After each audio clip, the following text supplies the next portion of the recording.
This video is powered by our partners over at Prize Picks. Prize Picks has been the most fun I've had playing daily fantasy sports this football season. They make things super simple. All you got to do is pick 2 or more players, put them in a lineup, and honestly, it'll take you less than 60 seconds. So for those last minute picks, like your boy always is, they are easy to get going, and they are hooking you up a $50 bonus when you play your first $5 lineup. All you got to do is use our promo code UNFAIR or our link here in the description below. Best thing about Prize Picks, man, they've got some great offers. Like they got Taco Tuesdays on their promotions, where Tuesdays they've got some discounted projections. And then Flex Friday, where they have a protected pick for each of the members. And if you win, you win. If you don't, you get your cash back.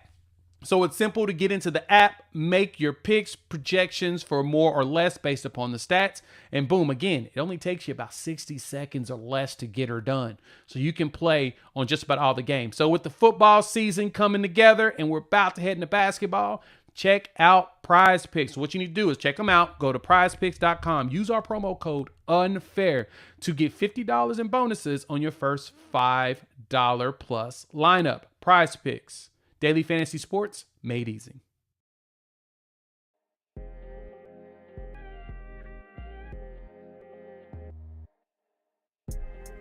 The news came down, baby. It looks like somebody got fired. Let's talk about that and more here on the Sooner or Later Sports Show. Thank y'all for pulling up. I am your host, Jay. Thanks for pulling up here on the YouTube channel and listening wherever podcasts are downloaded and listened to while you're here. Please wipe your feet. Like, subscribe, rate, review. Give us 5 stars. You don't think we deserve it?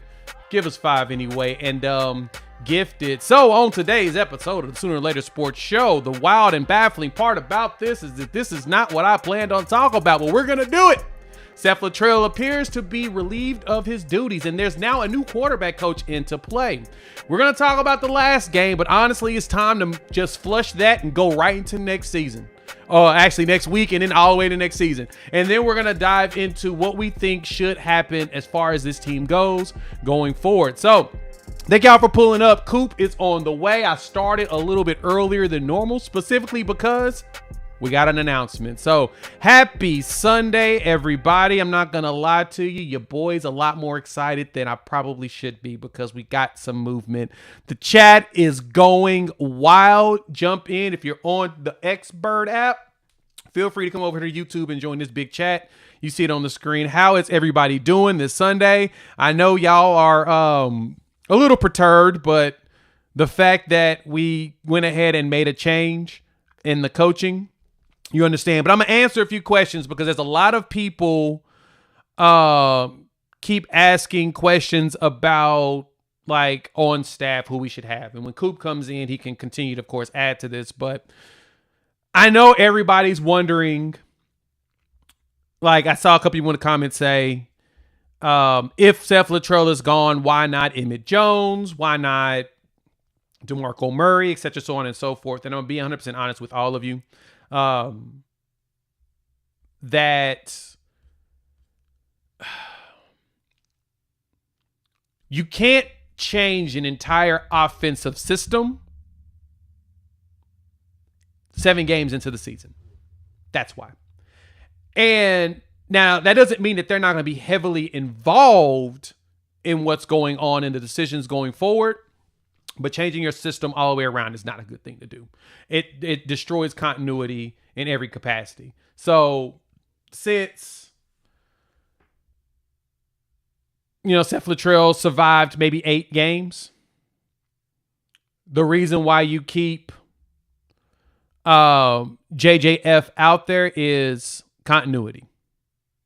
That's really all it is. That's kind of what you're trying to do. Now, on the quarterback side, I told you all that he's been on staff. This analyst has been there, Kevin Johns. He is the quarterback coach now. He's expected to be elevated to quarterback coach, as well as Joe John Finley completely, him still being one of the co-OCs. So at this point, we're waiting for the official announcements of everything, but everything, it's going around social media right now. But as much as y'all want the system changed right now, you can't do that in 6 days and think you're going to put together any type of a decent product. We're headed to Oxford, folks. I don't know about y'all. I'm going to be in Oxford. So if anybody's going to be traveling there, holler at your boy. Just hit me up on the Bird app. But we are headed to Oxford in a few days. You ain't got that kind of time. So until you've got the time to truly instill a system, don't expect that, right? Don't expect that massive jump. Now, the best thing, though, out of this is with Kevin Johns moving up. Remember, Kevin Johns, if you didn't see, I popped a video out not too long ago, a quick little nugget. But Kevin Johns was offensive coordinator over at Duke the last couple of years when Mike Elko was there.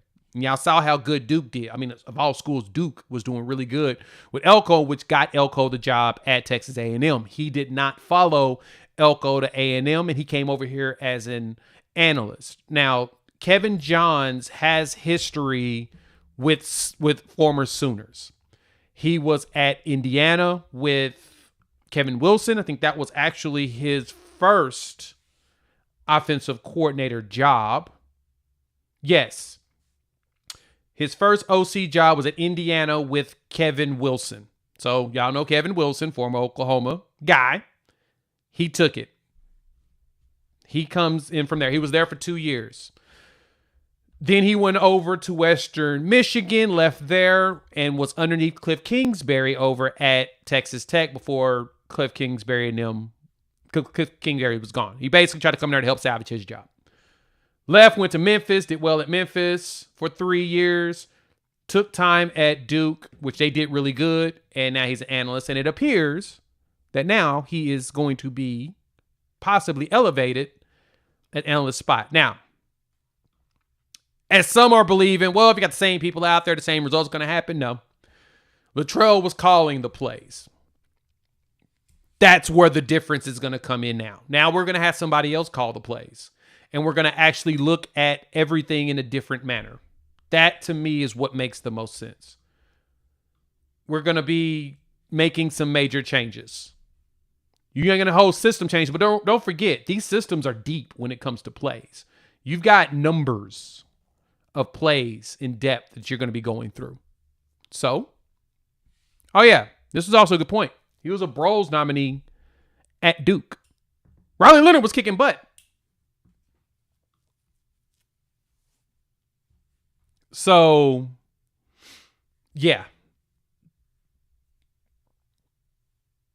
It worked out. So, for us, we'll see the combo of Kevin Johns as well as Joe John Finley figuring things out. That's what everything's floating around right now. I've gotten like multiple text messages from people. That's what it appears to be. We'll see if that ends up being what goes down. But I ain't gonna lie. How y'all feel up in the comments? I see a lot of statements in here. Lemon, what's up, man? No, he's like gone. It sounds like he's gone. Like he's not with staff anymore. He's gone. Like gone. Like not coming back. Type deal. So, and Jimmy, I agree with you there in a way. I hope that that's probably the situation. We'll find out. We'll see what's going on. And, of course, we've got to get the opinion of the guy, the man, the myth, the legend, the one that y'all seem to recognize everywhere he goes. Like, he cannot go anywhere without somebody showing this man some love. Our guy, Coop. Coop! Lean on in here to that mic so we can hear your voice, buddy. Ding dong, the witch is dead. You know what's funny, Coop? Before I get you to go ahead and give your opinions on the news that's broken, as we all know, Seth Littrell's gone. Joe John Finley and Kevin Johns appears to be elevated, and he's going to be still an analyst, but still up there.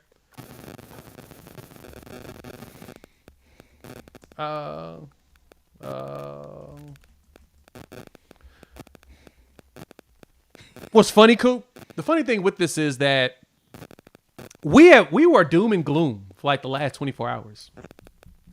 And this has actually put some freaking smiles on people's faces. It's amazing, right? I mean, I was sharing this with somebody a few minutes ago. We may need to turn around and look at the wide receiver injuries as an actual blessing in disguise. And I say that because if right now we had 0 wide receiver injuries, no offensive line injuries, we would be scratching and clawing and still, I think, losing some games. But I think it would be not bad enough for a staff change. And maybe it was just like new system, young quarterback. But at this point, I really do think that like this may end up being a blessing in disguise when it's all said and done, just because of the fact that it seems like there is no progress anywhere across the offense at all. You throw JJF up in there, and yes, his room sucks massive royal ass. I mean, it is bad. It's really bad. Nobody can listen. Maybe we were delusional, Jay, to think that a hybrid dude who was playing like some kind of group of 5 version of the Belldozer, was going to come in and be an All-American tight end. But we saw the clips during the spring, and I don't know if that was they were photoshopped or what, but it's yeah. I mean, this gives you hope. This gives you an absolute hope because you can't. I mean, this was already a setback at this point, but this literally could not go on any longer. Like for Brent Venables to not do anything at this point would be a massive, just tone deaf move. And so I'm glad that something happened. I mean, I hate, again, will we ever know? Was it 100%? I have static issues. Do I have static issues? I don't know. It may have been you. I think it may be you. It may be somebody said something about static. It ain't me. I don't know. I think it only went. I started when you joined. I don't know. I'll say this. Continue your point. Here's the thing: is who knows where the hell everything has gone south? But when it's all said and done, I mean, like I said, this may just be the best. This may just be the best thing for the program at this point in time. You've got a little bit of a setback, but now you absolutely need to go and you need to crush it. I mean, this needs to be a home run hire. You can't turn and try to do something crazy. You can't try to be funny. You can't try to be cute. You need to go get yourself a big time offensive coordinator hire. And because I don't think that we saw that the Speed D didn't work in the Big 12. It just didn't work. It worked up in the Pac-12, in the lower talent Pac-12. You've seen Chip Kelly's offense didn't do well in the NFL. You saw that there's just a lot. I mean, there's just a lot of things that just don't work at a different level with different athletes and different talent. And this one is just one that seemed like it didn't work. So Jay, I mean, it's now you have something to be happy about, something to be hopeful about. Listen, Purdue fires Graham. Was it Graham Harrell? And they went out and scored 49 the next week, and then everybody was like, "See, it was him," and they scored 0 this week. So exactly right. You got to be careful when it comes to that portion of it. That's a very, very, very solid point. Yeah. So again, it's. I hate it. Seth he's a Sooner. He's a guy, but again, at the same time, I mean, hopefully his career takes off and does something great from this point on. But nobody was getting better on offense. Nobody. People are actually getting worse. Yeah, it was. You know what it felt like? It felt like self-sabotage. Am I wrong for thinking that?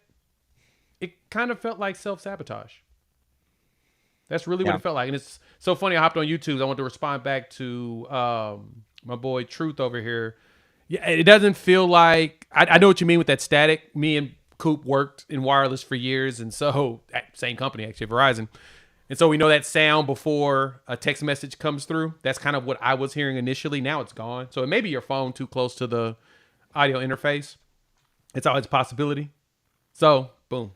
So he moved it. I think we should be solid. But no, you're 100% right. So as everybody remembers that you're probably going to see a very big spike next week because of the change. The players, like I said, it felt like a self-sabotage in a way. But you see a big spike with what happens, and then it starts to level back to what it's supposed to be. So hopefully this big spike is huge to where we can overcome this 20-point dog deficit that we are in with Ole Miss.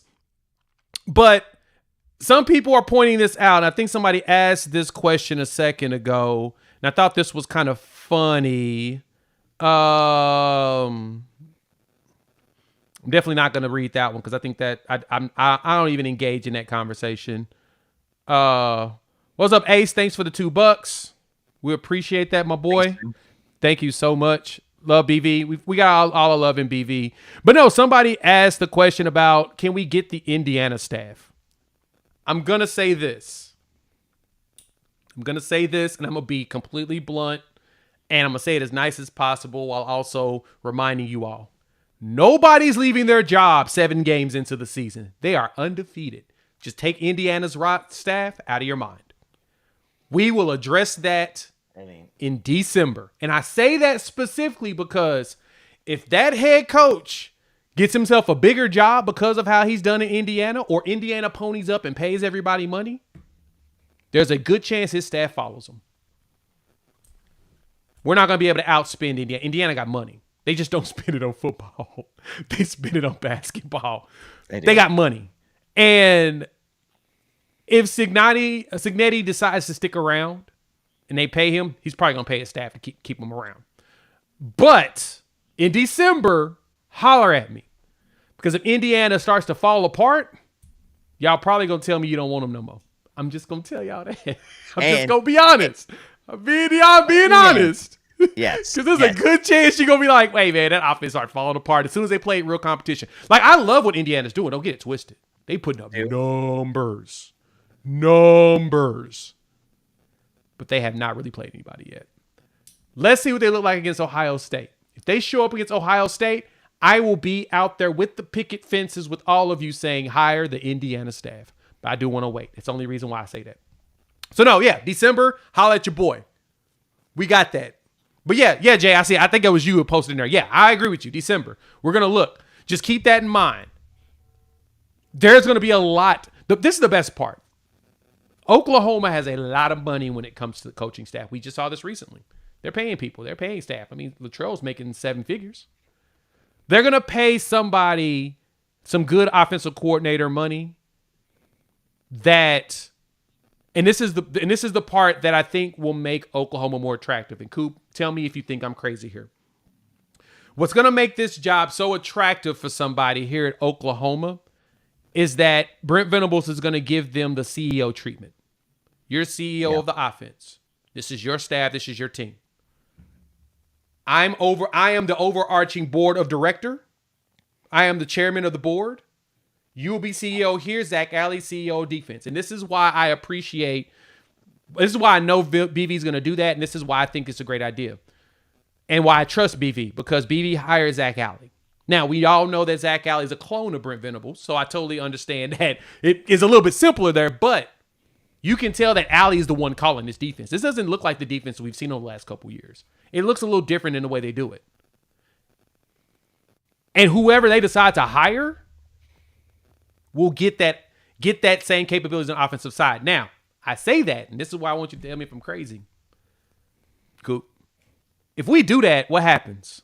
There's a good chance a lot of the offensive staff will be gone. Are we okay with that? Yes. Yes. I mean, at this point, yes. Because whereas I feel, I mean, Emmett Jones right now is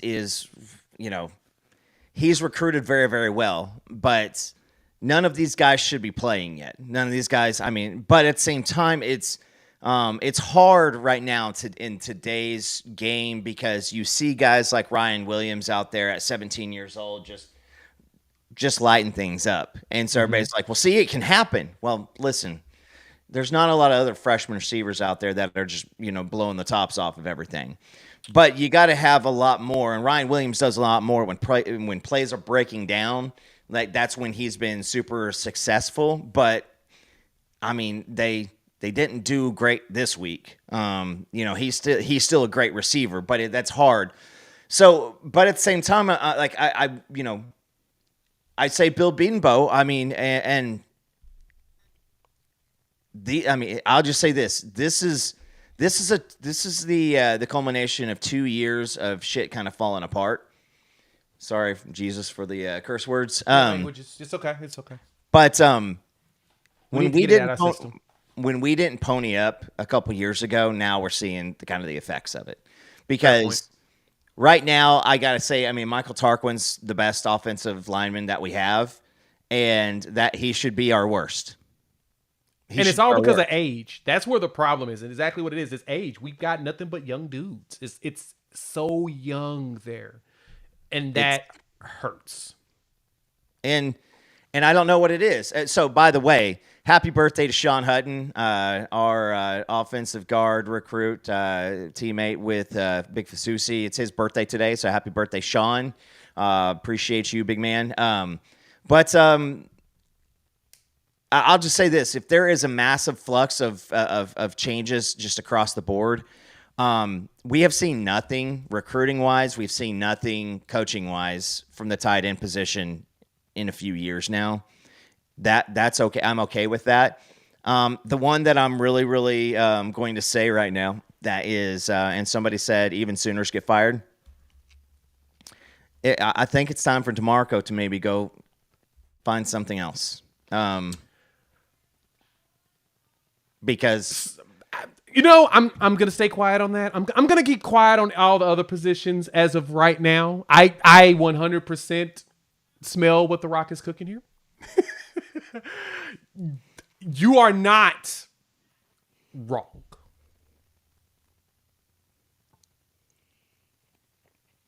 Let's leave it at that. But no, there's gonna probably be some changes. But again, that was kind of my point. If we hire a new OC, which will most likely get the CEO treatment, there's a very good chance a lot of the staff will change. Now, the list is long on who I would like to get. Yeah. The only thing that's brutal, and our boy Truth just pointed this out, we've got some good recruits coming because of DeMarco. I'm curious to see what that looks like. We just got a big 20 burger. David, thank you so much for the 20. We appreciate it. Brittany used to reach out to Joe Craddock from Tulane. He's had success everywhere he's been. Just a name to try because he can bring Mensa with him. Just a thought. Also, Jay, you have a potty mouth this morning. Yes, David, I told y'all y'all know how I am. There's multiple reasons why I don't, and I mentioned it in the video. I did. I dropped a few of those. And there was one more in here that I saw that I wanted to hit that I kind of missed. Kevin, thank you for the $4.99. We appreciate that. Love the news, and it had to be done. Who's on the short list? And man, so short list for me is, y'all have already basically said some of the names, right? You've got Tulane's OC, maybe somebody in Indiana in the, depending on how they finish the year. I got to see what they look like against different comp. Because that's the only thing that sucks about looking at the Big Ten. What sucks about looking at the Big Ten is a lot of their teams get lucky enough where their schedule is beyond optimal and they don't play nobody. And then when they get against other teams, their entire season falls apart. We've seen that happen when they had the East and West set up for years. Like Wisconsin would fly up or Iowa would fly up. And Iowa was like one of the best teams over there without an offense. Yeah. So it always concerns me when I look at the schedule and I see, oh, you didn't touch Michigan, Michigan State, Penn State, right? You don't touch Ohio State. They play Ohio State in like a couple weeks. But when you don't play a lot of teams that I know will give you hell, that worries me. But I do think that Indiana is a really good team, and they're putting up some stupid numbers. So I'm not discrediting them. I'm just pointing out that if they finish the season 7-6, everybody's going to be like, well, never mind.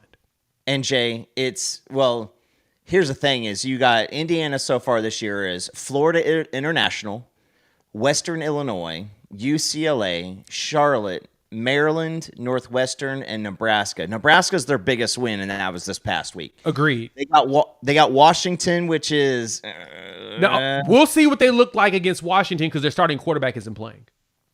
Rourke is not playing in that game. Rourke, yeah. Yeah, Rourke is not playing in that game. So if that offense is still humming when Rourke is out, holler at me. Feel free to jump in the comments then and say, hey, Jay, Indiana still put up numbers without their starting quarterback. If they do that, please get in my comments and I will say, you're 100% right. We need to go find a way to hire everybody in Indiana. I will completely jump on the bandwagon. Washington did some work to Michigan. Even though they had a big refresh, Jed Fish still has a really good team up there. Somehow. I don't know how the hell he did it, but he did it. So I'm going that's where I'm just like, okay, let's see. And Washington's 4-3, which is a shocker. But then they go to Michigan State. They have Michigan come to town. They travel to Ohio State. Once we get through those 4 games. November 23rd, November 24th, we'll know. Yep. Call me. And then they got Purdue to end the season, and that's a little bit of a rivalry game. So we'll kind of see. I don't really care about that because that's just a bunch of craziness. But here's the thing: is you're going to see a lot of names getting, a lot of news is going to start percolating. And yeah, we all know that there are people who may say, I can guarantee you I will not be the head coach or offensive coordinator at the University of Oklahoma. That we may have a lot of that stuff happening out. Just pump the brakes, sit back. You know that this is going to be a legitimate search. And, but now I will say this hire right now is going to make or break Brent Venables' tenure here at Oklahoma. I agree. There's no way around it. Now, I agree. If he goes out and hires a badass offensive coordinator, everybody needs to understand that dude is probably going to be gone within 2 to 3 years and getting a head coaching job somewhere. So when you saw it with Saban, that is exactly what's going to happen. For some reason, Georgia has been able to stay pretty clear of the coaching, circle, unlike Alabama was. But I mean, listen, you're starting to kind of see it. These were some of the things that we were talking about Alabama coming into this year what's the Saban effect? You're now starting to see that there was a Saban effect. Everybody went a little bit harder because you did not want to be that class to piss down your leg or to not hold up the standard. Well, now that thing's just not there. And but Nick Saban just made everybody around him better. He was just a psychotic like that. So Brent Venables needs to do the same thing. Is this hunt needs to be a real hunt, and he needs to be able to think macro and back up and say, what is this program going to look like in 5 years because of this decision? And it needs to be better. And I've heard a lot of people saying that there's going to be a pretty good check waiting from the boosters for the portal this year. Yeah, I expect a substantial amount. And I appreciate Truth saying this, you as well, Jesse. Everybody keeps mentioning Joe Brady. He is not coming to college football ever again. Joe Brady's now an NFL guy, and he's even said it before. He hates recruiting. You've got to hire a guy that can do 2 things, recruit and lead men. That's what you really need heavily, especially nowadays in the NIL era. So, but Coop, you made a pretty good point here on that next hire really defining the Brent Venables era of his entire, this is a defining moment. Because I'll give him this. He brought in Levy, even with the baggage. He brought him and said, this is the best thing we need to do right now.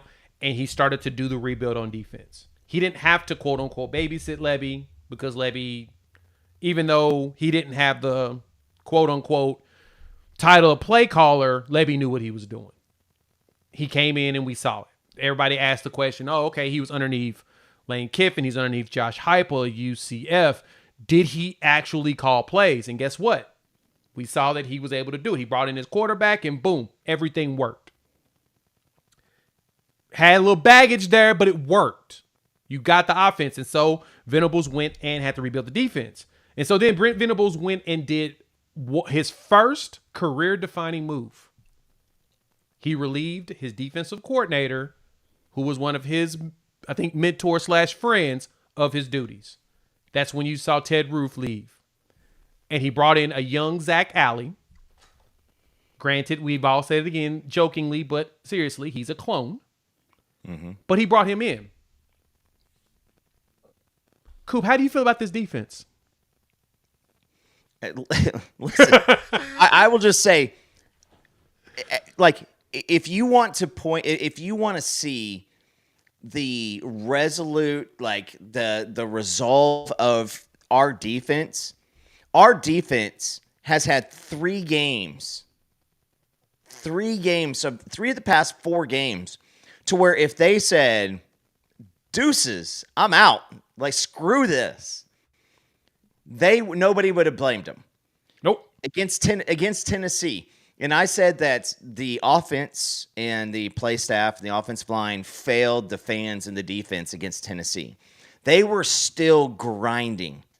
The fans were still grinding. The defense literally doesn't see the field, and we were screwed. I mean, literally, like, what was the stat I heard? And it was so bad after the game the other day that I had to go pick up my mom. And I listened to the Sports Animal because I was just like, I'm just gonna listen to Jim and Al but they said that at one point was it 21-0, and South Carolina didn't have a passing yard. Like, it was 21-0, 9. Like, my wife came in and she was just like, you don't look good. And then she looks at the score. She's like, how is that even possible? And I was like, we found a way. And I tweeted it. I said, hey, I mean, the level of shitty play was damn near impossible. Congratulations for our offense for finding out how to make that happen. Because you couldn't do that in a video game. So I'll just say this the defense is what exactly it is. But now I also say this is I'm not going away from this stance either. This team right now, this is all on Brent Venables. Oh, 100%. Every single piece of success on the defense, but the half-ass attempt on offense, that's strike 1 and 2. So from this point on, you don't get a third shot. Like, this isn't North Carolina. This isn't Temple. This isn't Duke. This isn't Texas Tech. Yeah. So, I mean, you've got 2 strikes at this point. And you're going to have to go out and you're going to have to supplement, because asking, Fasusi and Foje and Afalava and Hutton and all these freshman guys to come in and make a difference next year, that's a tall ask. You can't do that. So you're going to have to go get some guys who have a couple years, and you're going to have to have an all-out battle royale on the offensive line for the best 5. Because I don't know if there's somebody on this offensive line right now that should be back next year. Yeah,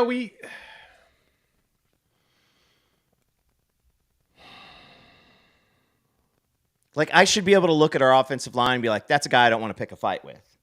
Yep. I don't feel that way. RJ7, I agree. We need an OC that will change the game. So I understand that. No, you're right. The effort's going to have to increase. So, like, as we look at the staff on offense, I know you made mention about DeMarco. He's done good in recruiting. We've got to get these guys to do something.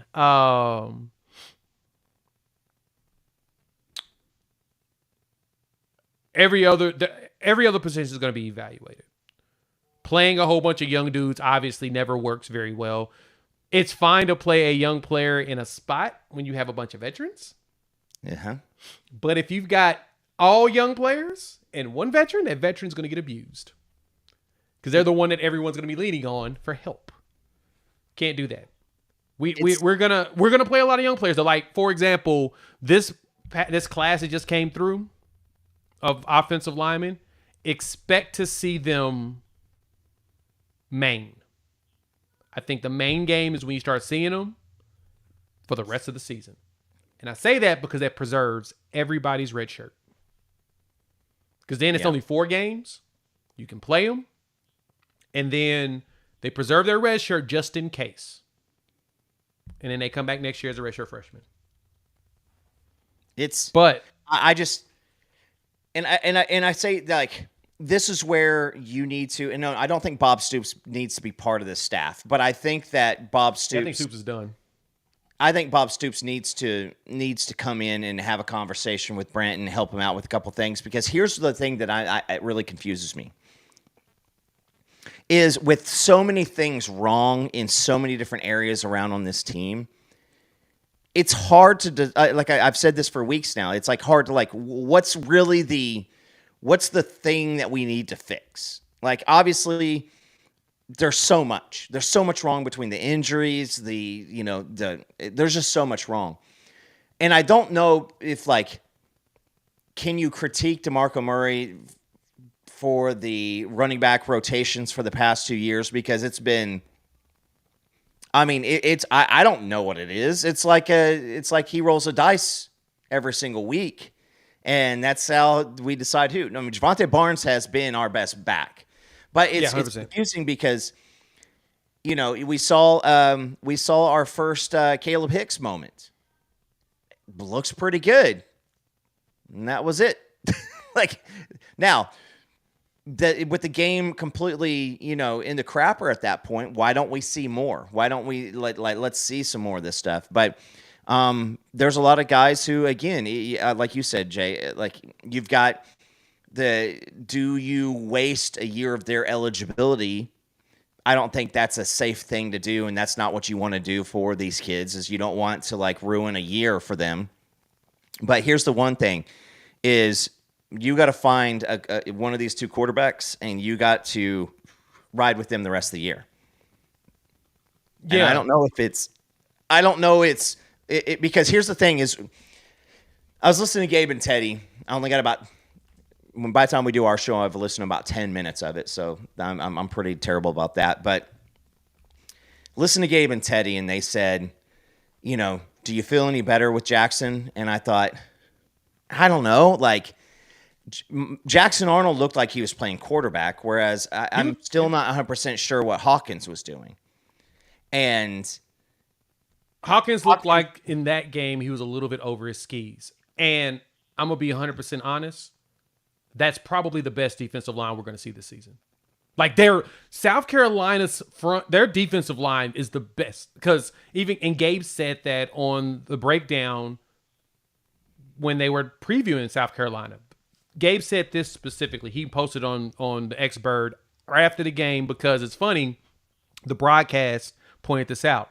He said, do not send a tight end to block Kyle Kennard. Do not send a tight end or a running back to block Dylan Stewart. This is why. Kyle Kennard is a first-round draft pick at edge, guaranteed. Kid's a stud.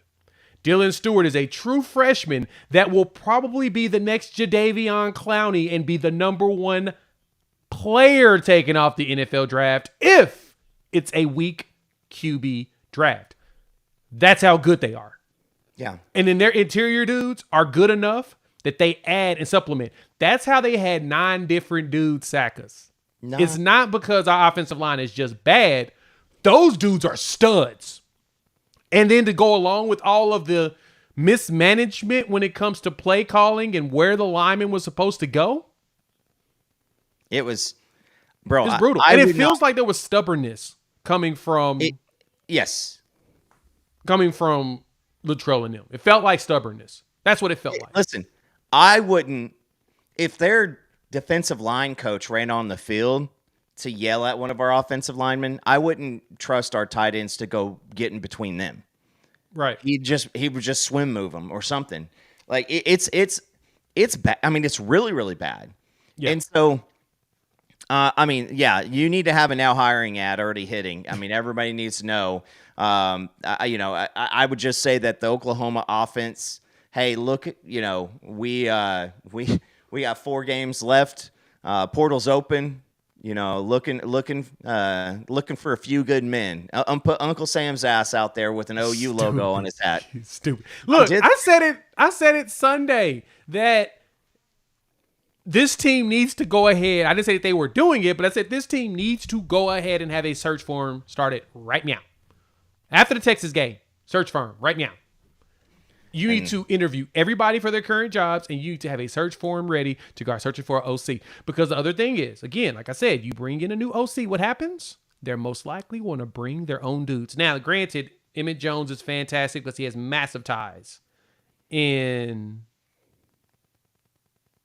the Dallas-Fort Worth Metroplex, like massive ties. And that's where you start to see some of this talent come from. He can recruit multiple positions, right? DeMarco Murray brings in some of your West Coast guys. Nevada, going towards California. He has ties out there. He's done a good job so far, but you got to see if the room's going to get better and see if there's less mismanagement. But again, I expect to see all the young players, all of to not burn their red shirts unless you have injury, to start seeing all the freshmen play Maine going forward from Maine, Bama, and LSU. They're going to be forged in fire. Steven asked this good question. Who will be the quarterback going forward? We all know that. It's Jackson Arnold. You don't switch it out yet. Right?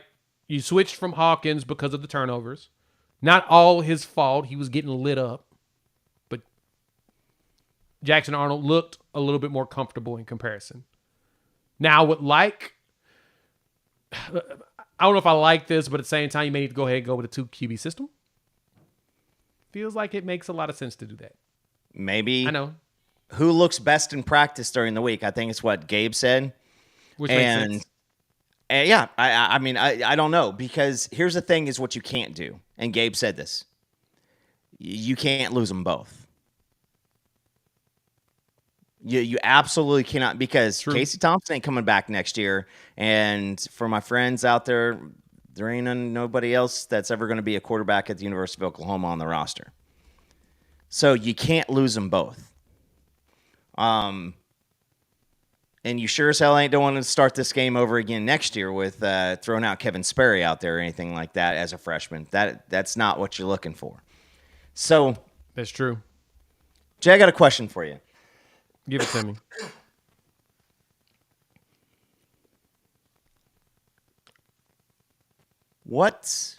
I'm surprised nobody has said this. What about Brian Hartline? Hold that thought. Lee Bird, thanks for the $2. Do you think BV got called into JC's office? No. I think BV called JC into his office and said, hey, I got to do it. I honestly think he got called into JC's office last week. Now, this is not sourced information. This is all me speculating because it just feels like that's what you do. You go, hey, man, what you want to do?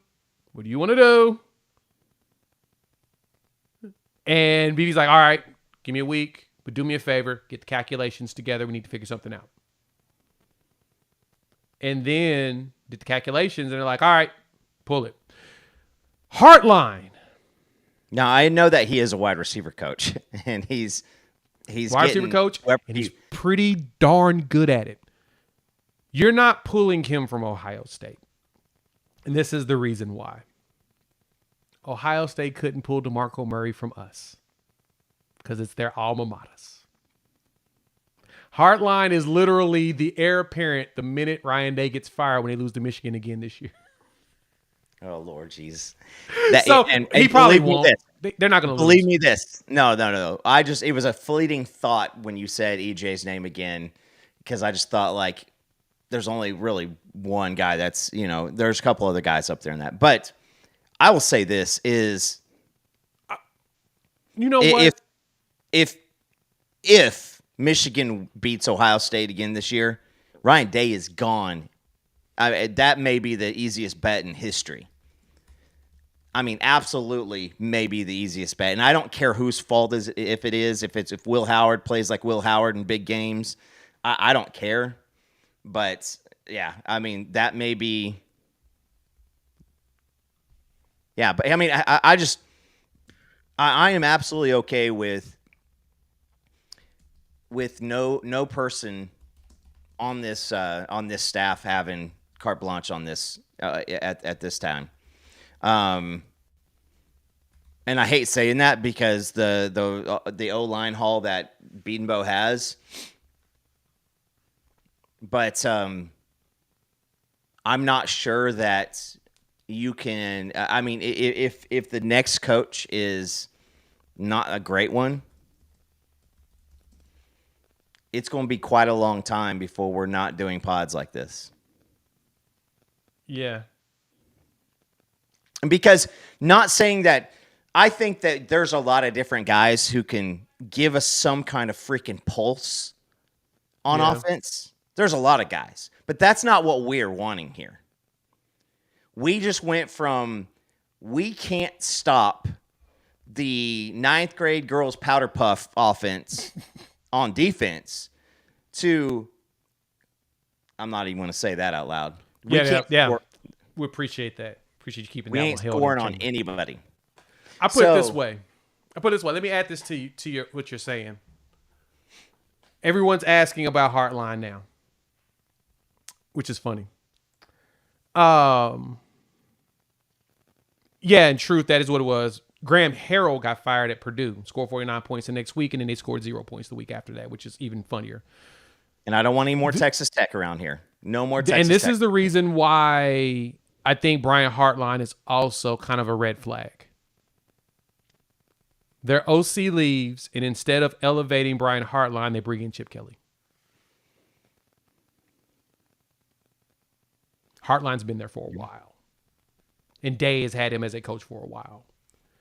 If he's not elevated, it's a combination of one or two things. One, everybody wonders. Or two, he decides that he decided he doesn't want to be an OC. He wants to just remain a recruiter, which I respect. I'm totally here for that. Nothing wrong with that. So because they didn't leave, they did not hire him. He brought in Chip Kelly, which honestly was a genius move. They're not going to make that move. There was another question that was popped in here that I wanted to address really quick before we move on. Is from CLW. Asked about backing up the Brinks truck to get the Indiana coaches. We talked about it earlier. I'm going to address it one more time. Twofold. One, they play Washington this week. Their starting quarterback is out. If they are good without their starting quarterback, I will entertain that conversation. I will totally entertain it when they play Washington this week at home. So I'll be keeping my eyes on that game. They play at 11 in the morning, which is perfect. Well, we play at the same time against Ole Miss, but I'll keep an eye open. But we'll see what they look like against Washington this week. The next thing is how they look against Michigan State, Michigan, and then Ohio State down the line. Michigan State's not that good, but at the same time, they usually are a challenge. That's your question. We got to wait and see what that looks like.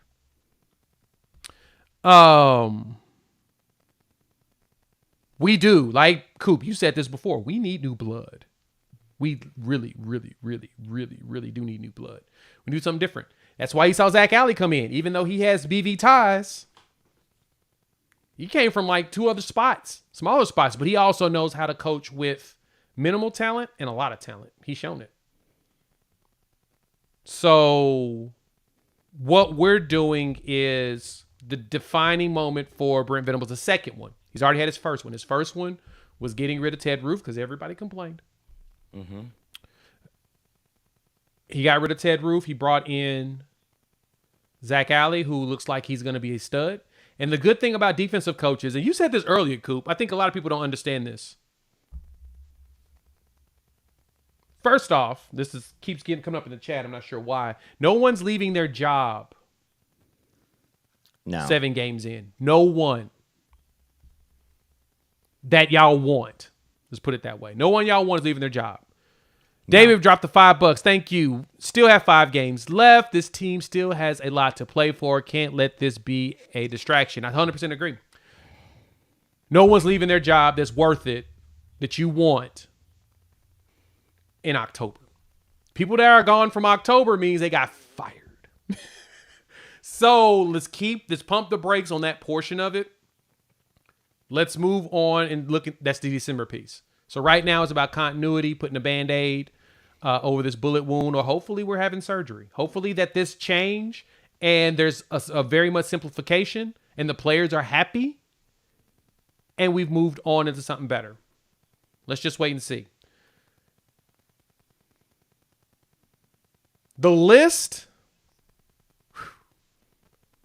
I understand the UNLV excitement concerns me because you said this earlier, Coop. We will go through offensive coordinators if we get successful ones. Jess, thank you for the $2. Google best offense in Group 5 and hire him. Possibly. That's actually a good point. But like you said, Coop, whoever we hire, if they are worth it, they're gone in 2 years. Get ready for the turning wheel. And you want to know why I say that to you all? Coop, you know why I say this specifically? Because this is exactly what happened to Nick Saban. Yeah. Saban didn't keep an OC for very long. I think his longest was 3 years, and that was Lane Kiffin. Everybody else was roughly 2. Sark was there as a analyst first, and then he took OC jobs for 2 years, and then he took the Texas job. Teams with success don't keep OCs for very long. OCs go. They're the ones that are hired first. Defensive guys. Kirby Smart was his defensive coordinator for 9 years? Just want to remind y'all, 9 years Kirby Smart was defensive coordinator at Alabama before he took the Georgia job. Then it took them 7 years to get them to where they are now. They won a lot of games in between there, but it took them time to get over the humps. They got over the hump. So for this, you go after some of the best, you bring them in, they take this job, and they use this to get themselves a head coaching job. That's going to happen. There was one, shout out to my guy, Jacob Majors. I'm going to go ahead and give him props now. There is a name that he's been mentioning and saying over and over, yelling at me. And I keep saying, I don't see it happening, but I do have one case that I could argue that could work.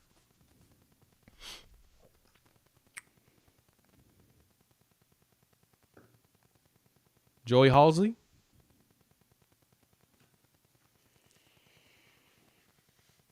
And this is why I say it. He's under Heupel. Alex Golesh just took a head coaching job. Got this USF. Looks good. Offensively. Still got work to do, but he's looking good. The opportunity, if Joey comes back to Oklahoma, which is Oklahoma ties, y'all want new blood, but I'm just saying. He leaves Tennessee. He gets to be the CEO of the offense and gets to prove that he's a really good play caller. Because the one thing it's going to be a ding against him is that he's underneath Heupel. We know that Heupel is a play caller. But as Topher pointed out here, this has been my argument to my boy Jacob is Joey has followed Josh every step of the way. He was his first grad assistant here. He followed him to Utah State, followed him to Missouri, followed him, right? UCF. Now he's followed him to Tennessee. I get it. And I don't think that you can make that call right now because of what we've seen. It's you December. Can't. Because Tennessee's offense has, even playing us, it's gone pretty quiet. It really has. Offense has gotten a little. The run game has still been there. Samson's still running like wild, but they're no. It's just been really quiet. And if it doesn't work out, we're looking for a head coach, not an offensive coordinator. Yeah, I think that's where the problem lies. Who can you really go get that? Well, put it this way: there's not going to be a consensus approval at all. That doesn't exist in real life. But who can you get that's proven enough that with the resources that we have here, we feel like could be successful? Yeah, it's and hey, Steven, Topher, my mods, thank you so much.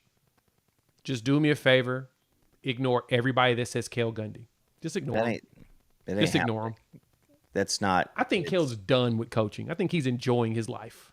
He gets to say whatever he thinks, and he has no consequence. If he wants to be critical, he can be critical. If he wants, it's. I put to y'all this way too.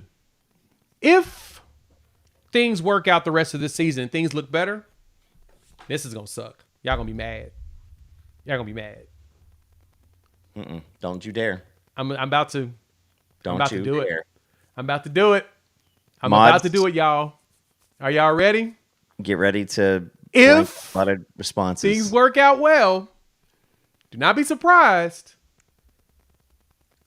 if the conversation is around Kevin Johns. No, I thought you were going a different route. No. I wasn't going that direction. I went the direction you weren't preparing. Oh, Jay. Right. If Kevin Johns turns things around, there's a chance we look at him. Because he did do good at Duke. That's why he came here as an analyst. That's why we pulled him in as an analyst. We wanted him. We've been asking for Kevin Johns for 3 weeks. So we have. That's the point.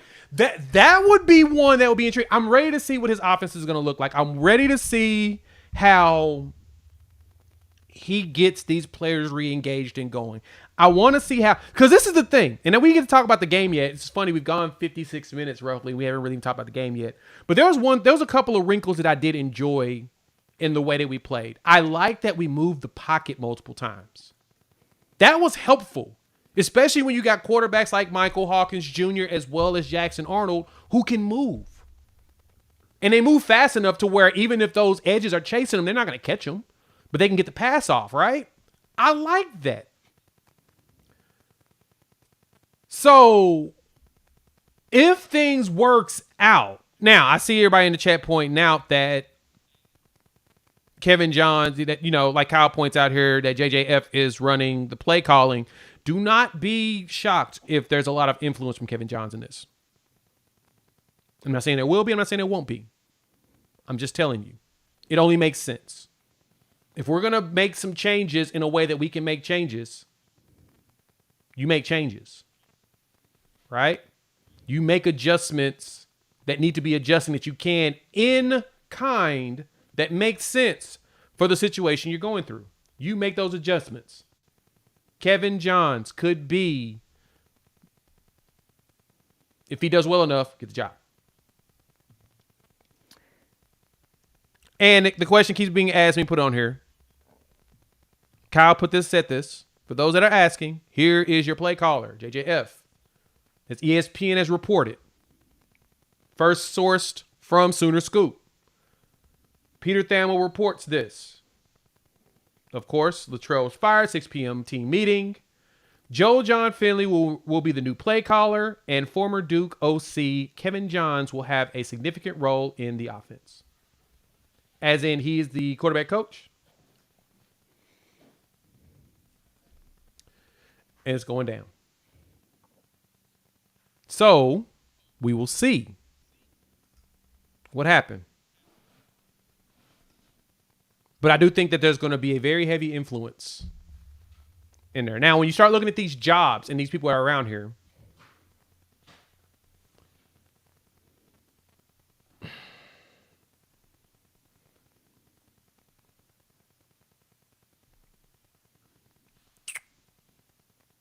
we have to ask the question,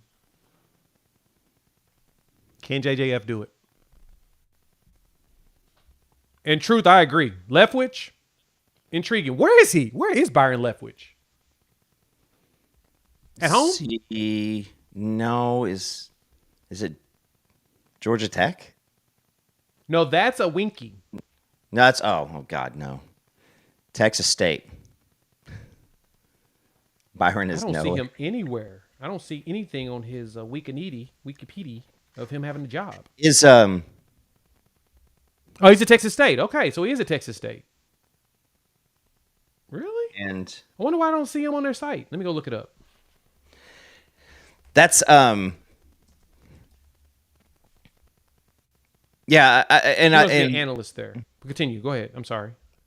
David Chamberlain, he brought up super chat. Oh, let me go hit that one. I see the $10 from David. Thank you so much. We appreciate that. Brent has been in this business long enough, and he knows who's out there as OC, as he has given him fits when he was going against them in games that he will target for interviews. That's a damn good point.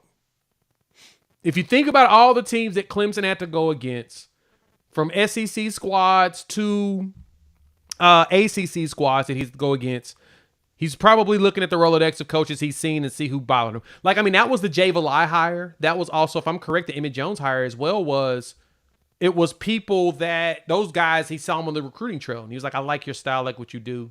And he was there with them. Yeah. Listen, I'm very, very, very into. I don't want him going back to the ACC. There's nobody in the ACC that he's going to be bringing over here. I think that this needs to be a 100% handed over to a search firm and go after do that. Like, absolutely just do that, because from what I'm seeing is BV needs to trust somebody. He needs to, they need to give him names for the interviews. He needs to have the conversations with them. He needs to tell them what he's looking for, what he wants. You need to address the elephant in the room. We know that you're going to be here. This is successful.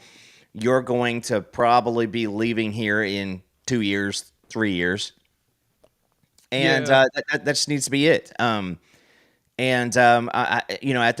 far as like going forward for the rest of this year, I know that's been a big point with Joe John Finley taking over.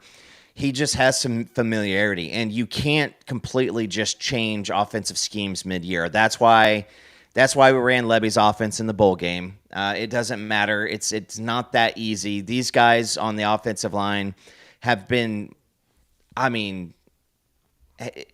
not understood offensive assignments. And I think even another thing is going with new Mac Leftwich is who everybody's talking about, not Byron. Mac. And I'm looking him up. 40 under 40. Bowls Award nominee, 2023.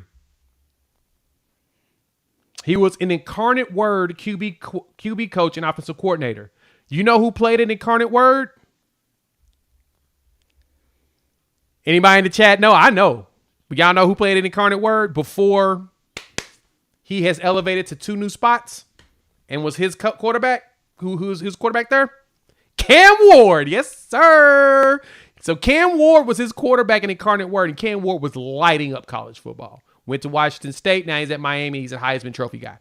So I can totally see the appeal of Mac Leftwich. I see it. Makes sense. Kind of fascinating, actually.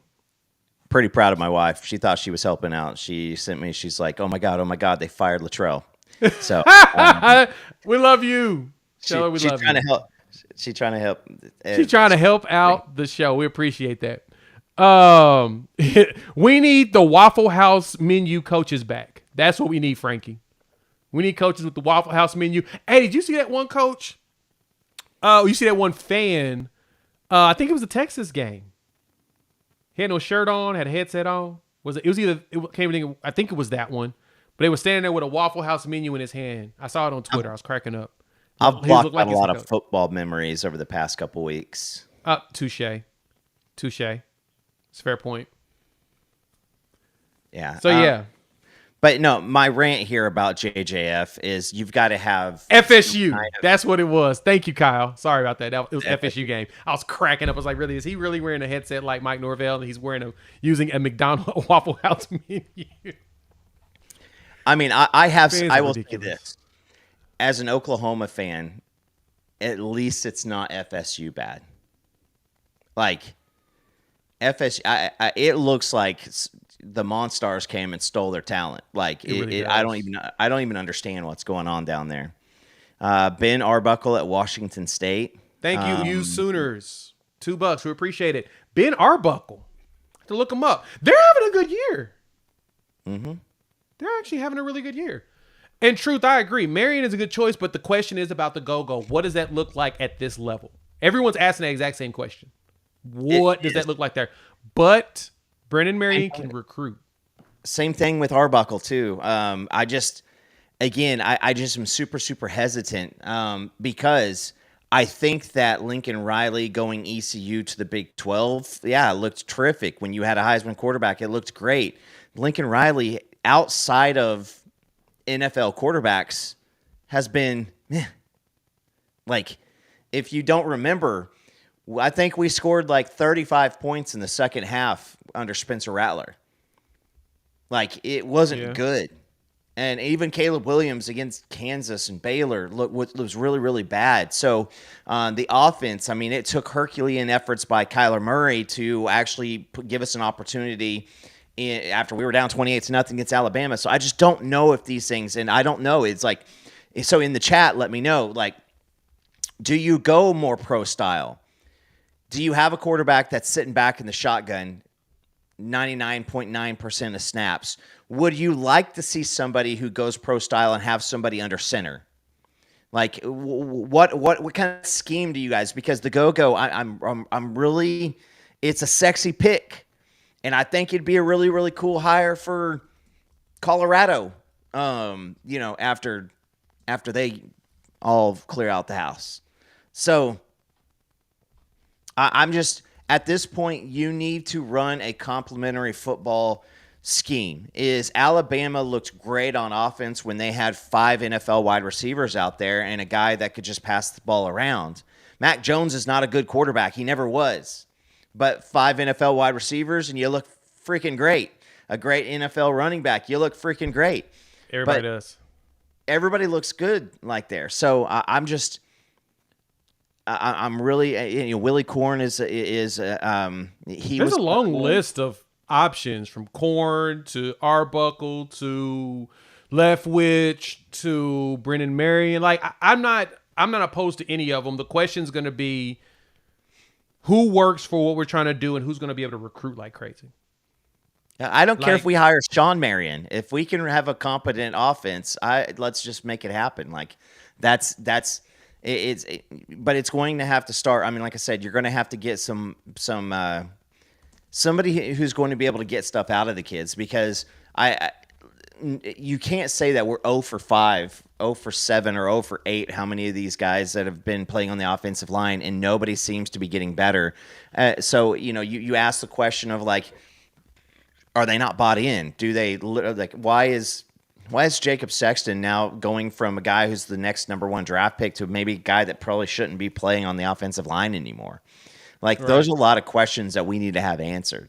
And going with the young kids, like, okay, I'm about ready to talk about the game, because it's none of this is happening. Again, guys, set your timer for Alexa. Set a timer for 2 months, because none of this is happening for 2 months. After Thanksgiving, literally right when the season ends, you'll start hearing all the rumbles. But I'll put it this way. It's twofold. One, if you go with a young player, so like David, thanks again for the $5. We appreciate it. The OC QB coach, Mike Bolich from North Texas. You sure you want another North Texas guy?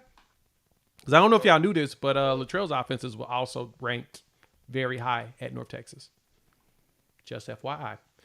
I don't know. Possibility. And Richard, me and you were talking. Yes, Michigan has gotten Sharon Moore his contract. He's not leaving Michigan to come here. When he doesn't have a job, we can bring him in. He ain't coming here. But as a analyst, but sure. Tanya, thank you for the 10. We appreciate it. I got to see the hippo dancing on YouTube. We appreciate that as usual. There's a long list of coaches that you can go after. Chip Kelly was coach at UCLA for a few years before he left. He didn't just go year 1. Keep that in mind.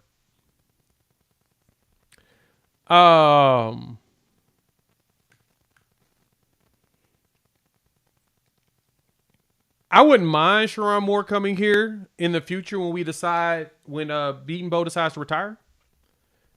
But that's always a possibility.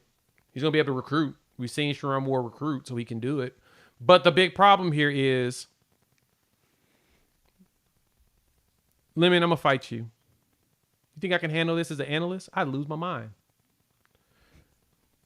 No, I'm not saying, and Boomer 129, I'm not saying it never happened. I'm saying that he's only been there for one. This is literally year one. Holler at me at year 3. Yeah, when he feels like he's got to go. But Sharon Moore also loves the recruiting aspect of this. He enjoys college. Chip Kelly's done with it. Chip Kelly's trying to get back to the NFL. That's why he quit UCLA. He was there for some years. Is it 4 or 5 years that he was at UCLA? I think he was there for I'm going to go pull it up right now.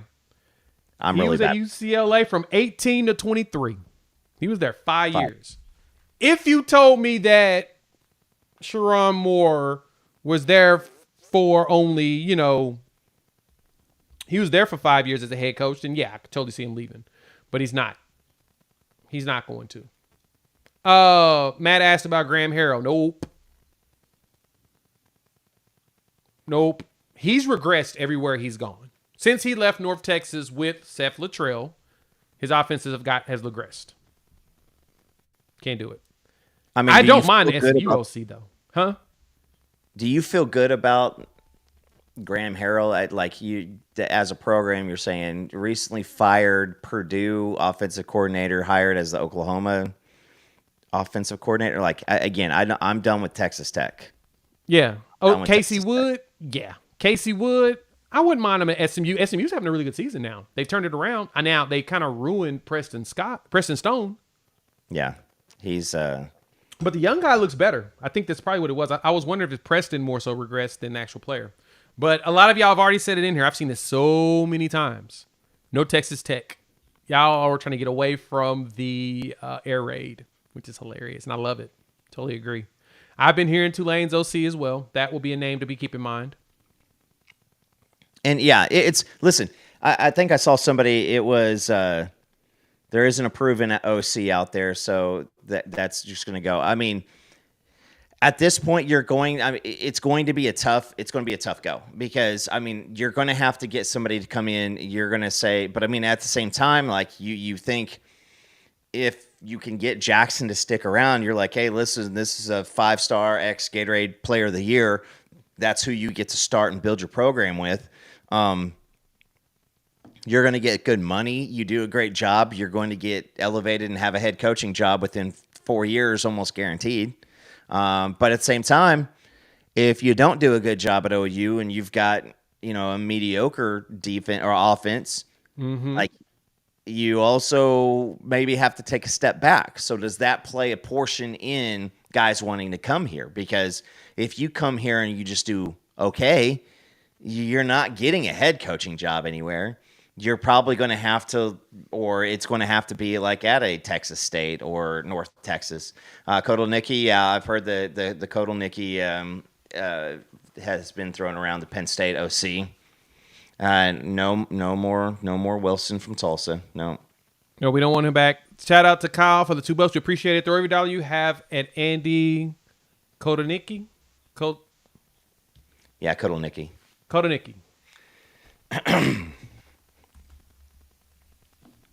It's no, thank you.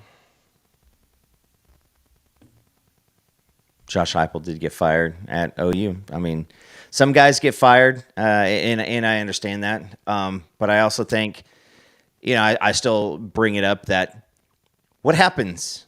What happens? You've been promoted. What happens if the NCAA doesn't screw over Baker Mayfield and Josh Heupel gets Baker Mayfield instead of him having the red shirt?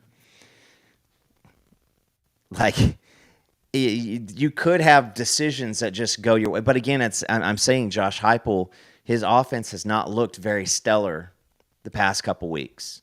I mean, against us, against Arkansas, it just hasn't. And so Dana Holgerson and BV. Radosevic. He needs to be our man in the bushes always. That would not work out, but that would be hilarious. I think I'd more so want to see that in a reality show. Big Brother. That would be funny. But the good thing is now we got a massive class. This past class was huge on the offensive line, and then we also got the next one. So, Coop, man, yeah, we've been here like for well over an hour. We got over 700 people in here watching, combined from the Twitter bird to 500 here on the channel. Thank y'all for pulling up. My phone battery's actually dying. I'm gonna be honest. I don't even know if you say what. I said my phone battery is almost dead. It was 100% when I took it off the charger from driving my mom back to her house, and it's at like 60% just from the past hour, and I haven't even been looking at it. That is hilarious. Honestly, I don't know. Honestly, I don't even know if I really want to talk about the game. I don't actually care at this point. This is actually a happy moment. I do, Jay. And I'll just say this is I want to talk about it for a couple different reasons. And not a lot of the talk, but Brendan Thompson, congratulations.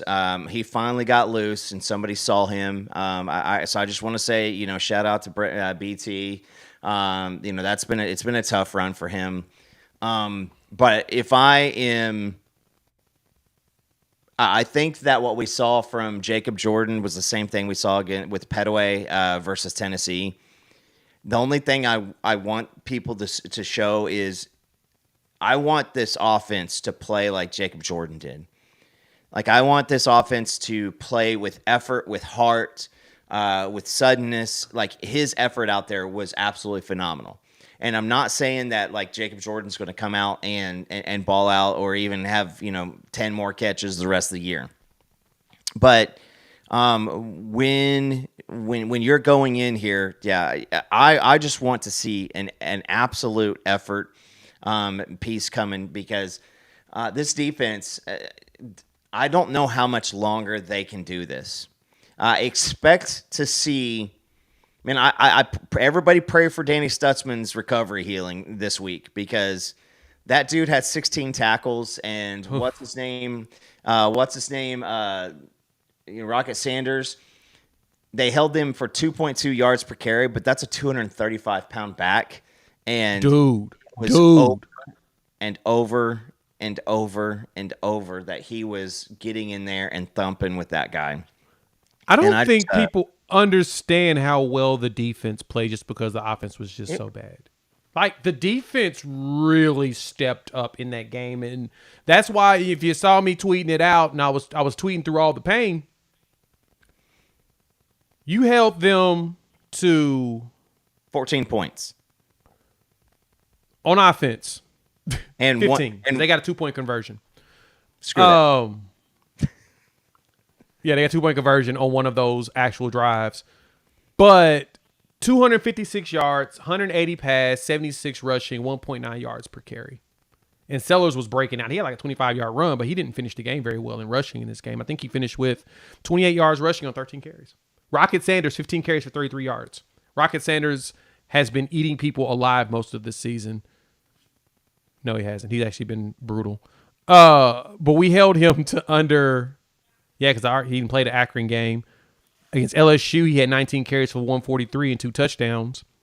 Bama, 16 carries for 78 and a touchdown. He had 15 for 33 against us with 1 tutty. So, but his longest run was 7 yards the whole game. Yeah, listen, the defense played really, really well. That was impossible. It was just an impossible game because before you even, not only has the offense not been helping you out all season, the offense before you got a chance to break a sweat put you in a 21-0 hole. And I mean, it's like I said, the offense is just finding new ways to fail every week. And it doesn't get better this week. Well, it does now. We've got a new, we don't offensive coordinator's gone. We've got a whole new play caller, and things are going to change. Seth with the $2, thanks a bunch. Can you talk about the medical staff? I mean, what do you want to say? Recovery. I mean, whatever it is, recovery staff. I don't care. It seems like the defense is fine. It's just one side of the ball we got lucky on. Could also be, you know, how hard people went in the summertime, how hard people trained, how hard people paid attention to what they were supposed to do. There's more factors in that. The fact that, let me see, Kendall Doby got hurt in a game where someone rolled on his ankle and snapped it. Can't do anything about that. Gentry had shoulder surgery and re-aggravated it. That's really it on defense, right? Like as many hits as the linebackers are doing, wouldn't you have expected a little bit more, knock on wood? If it's the medical staff? I would have had more anticipation that we'd see a lot more across the board. It's just one side. It's literally wide receivers. One had ACL surgery last year and had to get it cleaned up. Happens. One gets hurt on a non-contact play in fall camp. The other one hurts himself in fall camp, rest, comes back, and then breaks the hurt foot in the game. Happens. One has been dealing with something for a bit that's been lingering, and it looks like it was a little bit more serious than anticipated, and he's working vigilantly to come back. And then Deion Burks is your last person who got hurt against Tennessee. I actually remember the hit. They hit him pretty hard in his thigh. And it's one of those it's one of those deep injuries. I was talking to a buddy of mine, and he said this, which I thought was pretty interesting. He said his son plays rugby at BYU, and he had a deep thigh bruise. And he said, you know what sucked about that for him? Is you can't see the injury anymore, but he can feel it.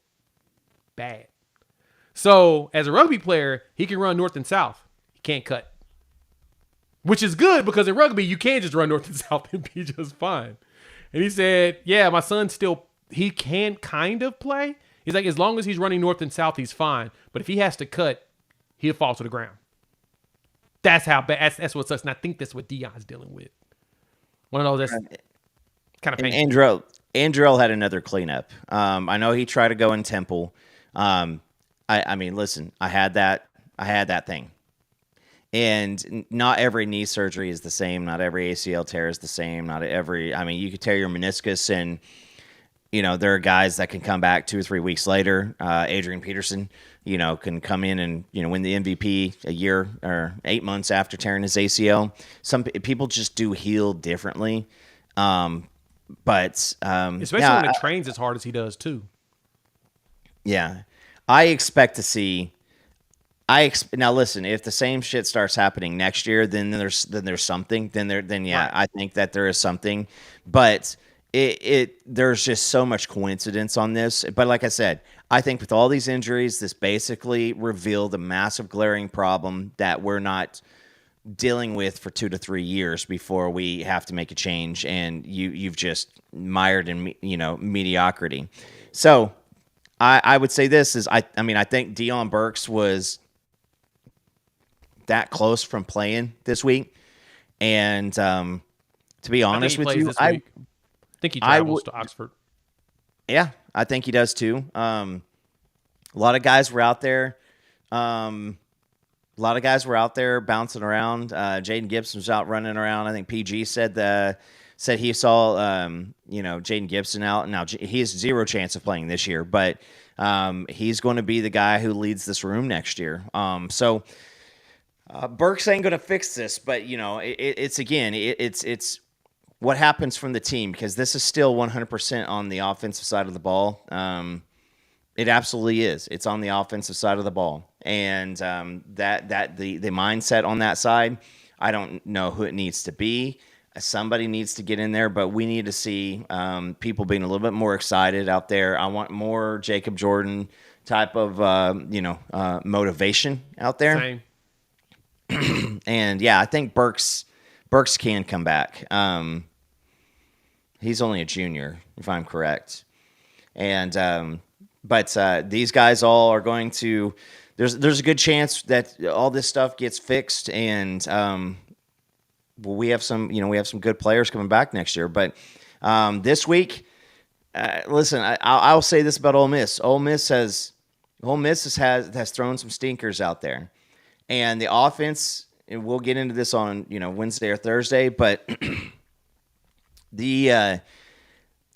no team is afraid of our team right now. They know what our defense is, but they know what our offense is.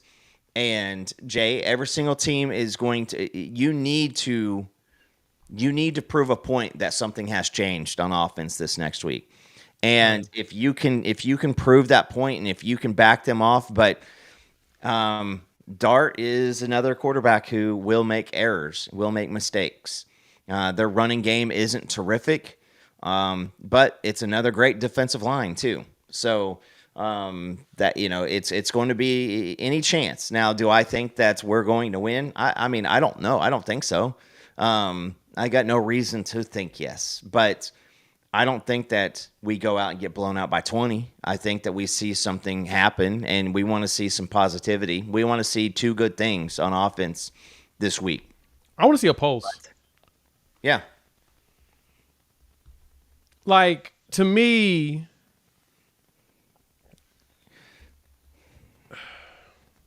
hold a second.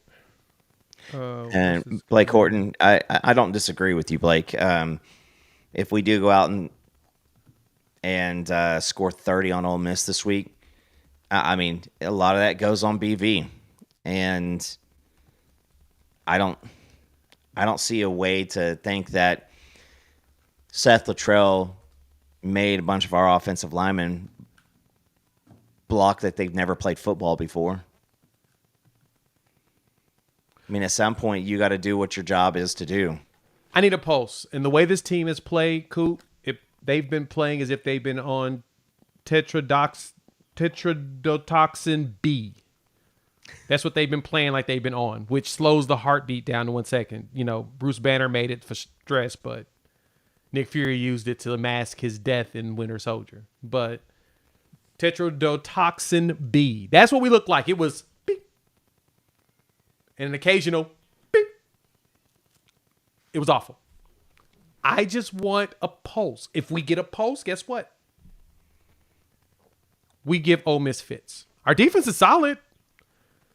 It just can't keep costing it for the offense. Now, that defense at Ole Miss, it's not bad. They brought in a lot of big money guys. Now, has it worked out for them? We'll talk about that on Wednesday, or Thursday, whichever one me and Coop decide to do. But overall, I'm just hoping that we actually have a pulse on the offensive side going forward with all these changes. Anything else, Coop, you want to say before we go ahead and make this a wrap? Y'all really showed up for this one. We appreciate it. Yeah, listen, this is what we wanted. It shows that they recognize and they're willing to, make a splash tonight. This has been, I think I said it after the Tennessee game that you are in a 8-game job interview. Well, literally, he pissed down his leg during the opening statement. And, this is tough. It's not going to get easy. It's not going to be easy. It's never easy for you to fire somebody in midseason. It's just sucks. Especially a former captain and national champion. It sucks. Yeah, it absolutely does. Now, again, we are not going to see 50 points. That ain't going to happen. There's so much wrong and with the injuries and everything. Now, you get a Deion Burks back, maybe in a couple weeks, get somebody else back. Maybe something can happen. And so right now, that's what we're dealing with. And I do think that there is, it just is what it is. You lose your top 5 wide receivers and you throw out now 14 different offensive line combinations. Nobody's winning in the SEC, especially with our schedule. Yeah, we've got a tough one. And shoot, if anything, Coop, to even add to that, we get some healthy dudes back because we relied heavily on EJ's room being full of veterans that could help supplement some things for the quarterbacks. And when you go down 4 so quickly, and then the 5th follows after the big game, you're in a world of hurt. I think you have Nick early. You're fine. The young guys were more for development. Like, you're going to develop a Zion Kearney. You was going to develop Ivan Carrion, right? You're going to develop those guys. And now they got to play. They got to figure it out on the job. So there's a lot more skill set when it comes to playing wide receiver, especially the proper spacing, catches, creating space, getting in the right holes. There's a lot more to it. And then blocking. Got to have willing blockers too. So I think we'll be fine long term, but it's going to be interesting. Thank y'all for pulling up. Please hit that like button if you're new to the channel. Subscribe, rate, review. Give us 5. Check out Prize Picks. Most fun that we've had playing fantasy sports this season. Links in the description below. Use our code UNFAIR to get $50 on your first $5 lineup. As soon as you hit submit, they're going to hook you up. We're out. We'll chop it up with every single one of y'all. Horns down at all times. Later this week. Peace.